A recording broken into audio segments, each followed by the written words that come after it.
Assalamualaikum warahmatullahi wabarakatuh. Kenalkan, nama saya Nuradi Hayat Prazeki. Saya mahasiswa UNP Universitas Negeri Padang dengan jurusan Teknik Pertambangan Fakultas Teknik Prodi D3 Pertambangan. Baiklah, di sini saya akan mempresentasikan artikel ilmiah tentang manajemen keuangan yang saya susun sendiri.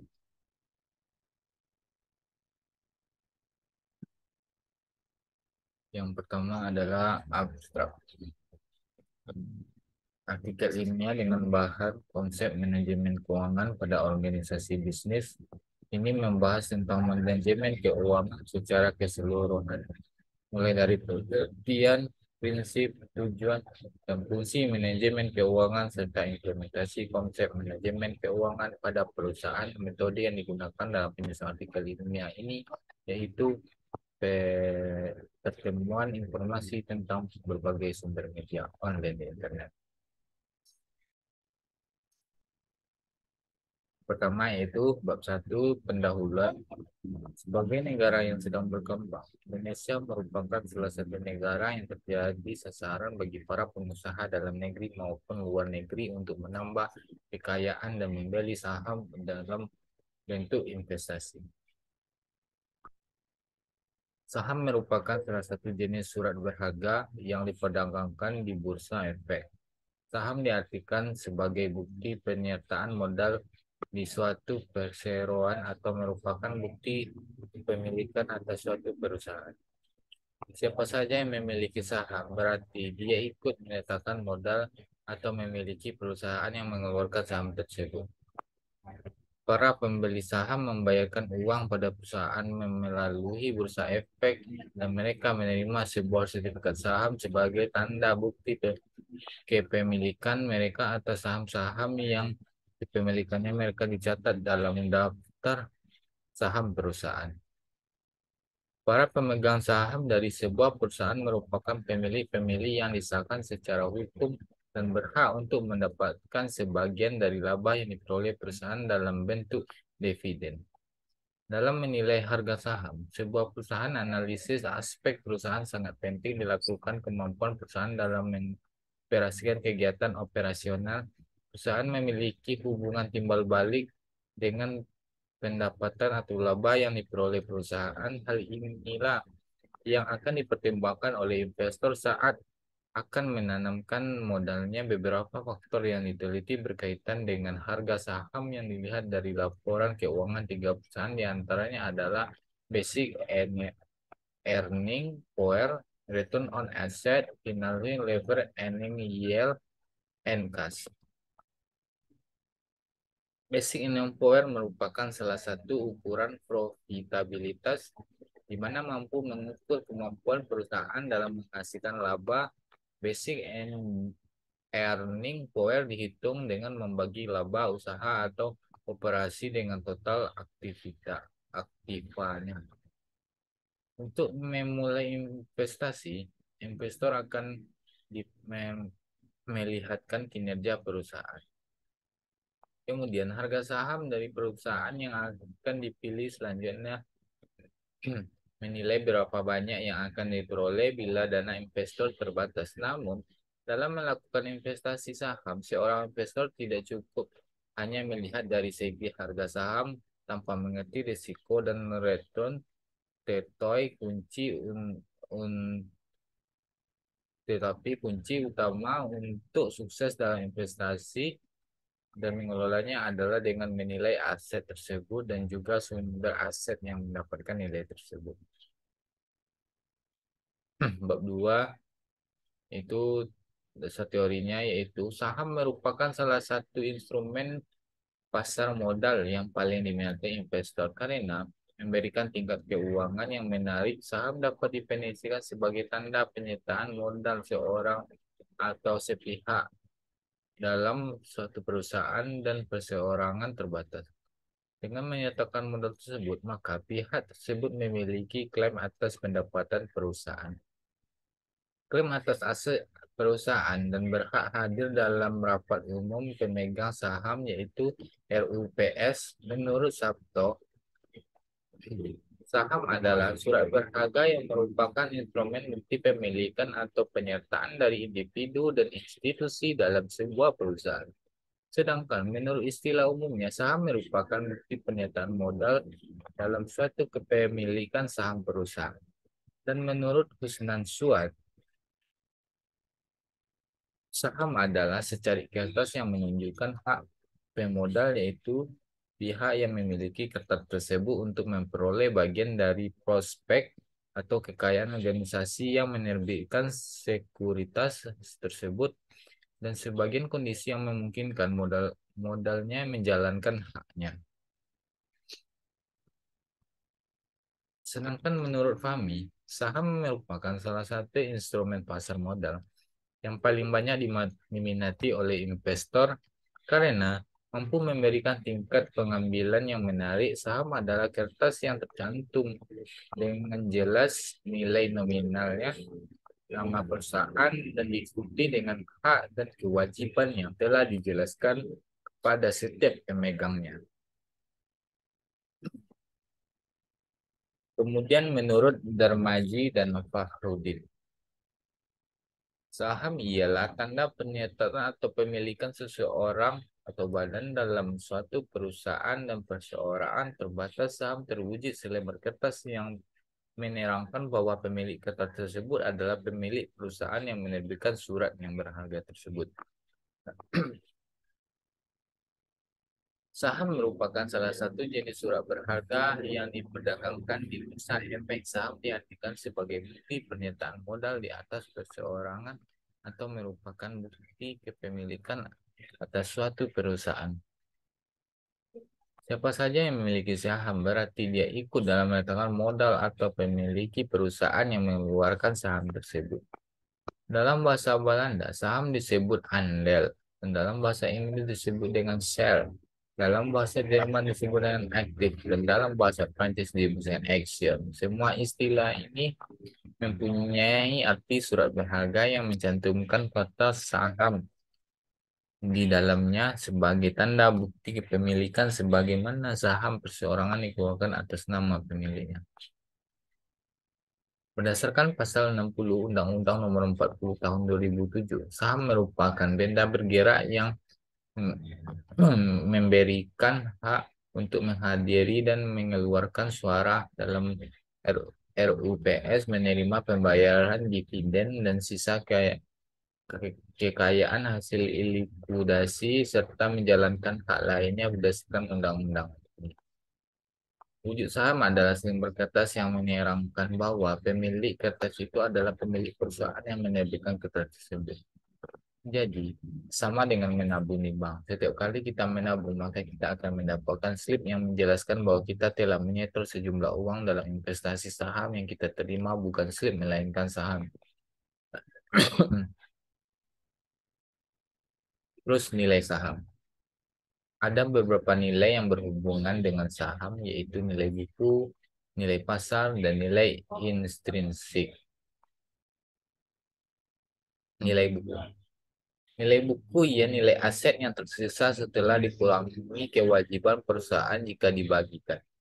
Nilai buku hanya mencerminkan beberapa besar jaminannya atau beberapa besar aktiva bersih untuk saham yang dimiliki investor. Ada beberapa nilai yang berkaitan dengan nilai buku, yaitu nilai nominal.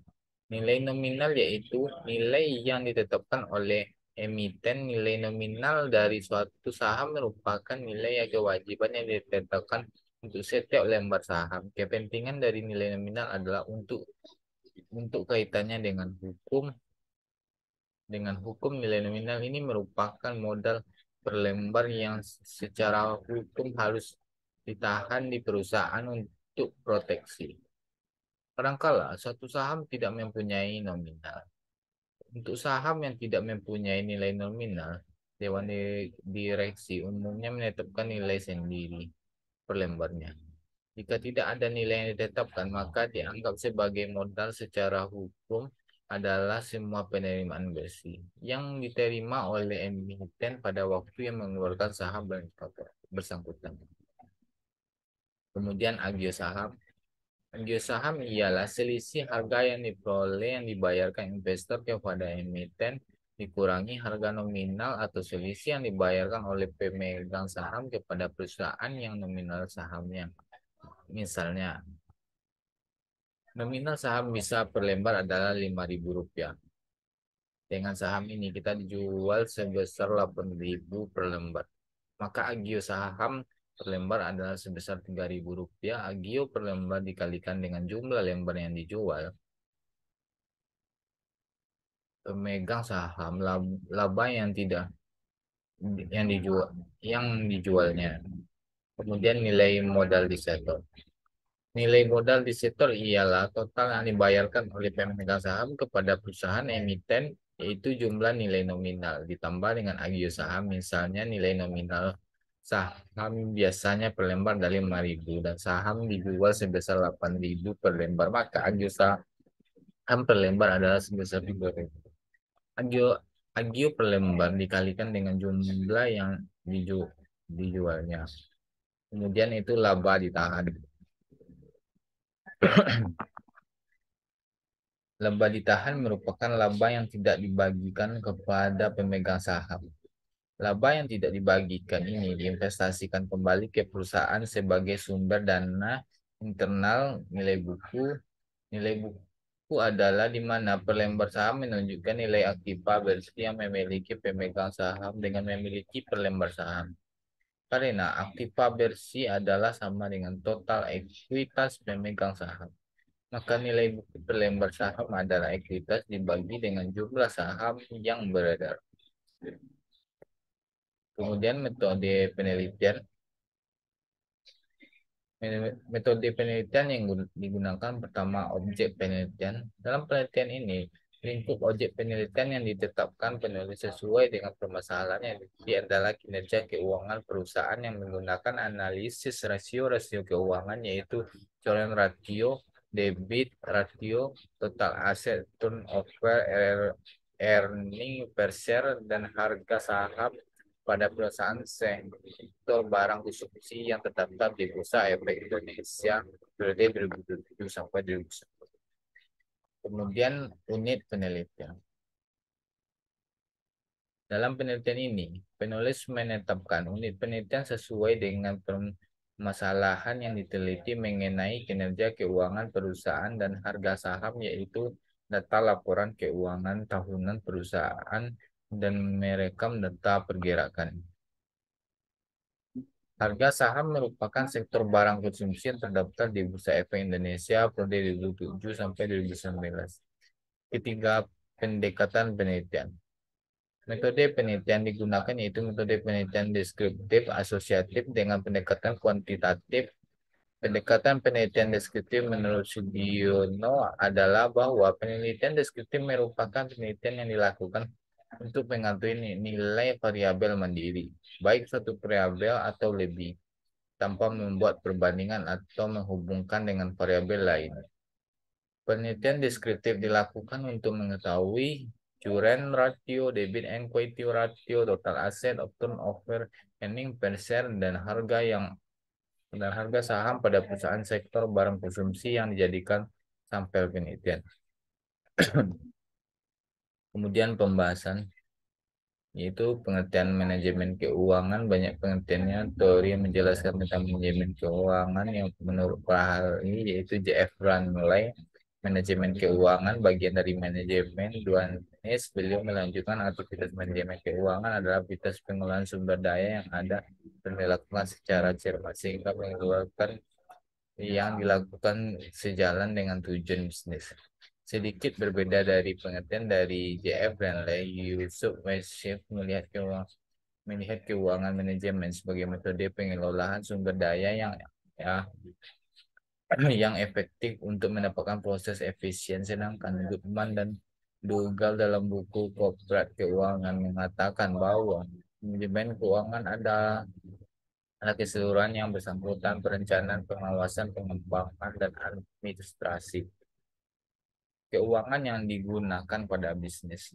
Prinsip manajemen keuangan bukan hanya berputar pada seputar pencatatan akuntansi, dia merupakan bagian penting dari manajemen program dan tidak boleh memandang sebagai suatu aktivitas terdiri yang menjadi bagian dari pekerjaan orang keuangan.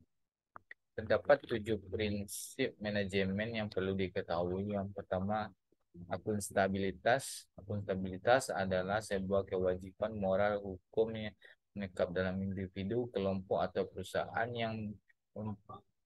untuk menyebutkan bagaimana dana, alat-alat, atau berwenang yang diberikan pihak ketiga, apakah dana tersebut sudah dipakai dan digunakan untuk apa. Perusahaan harus bisa menyebutkan bagaimana mereka memakai asal dananya dan apa yang telah dicapai sebagai pertanggungjawabannya pada orang yang penting serta menerima manfaat. Semua pentingnya berhak untuk mengetahui bagian dan kewenangan yang digunakan. Kemudian penutup yaitu kesimpulan, saham merupakan salah satu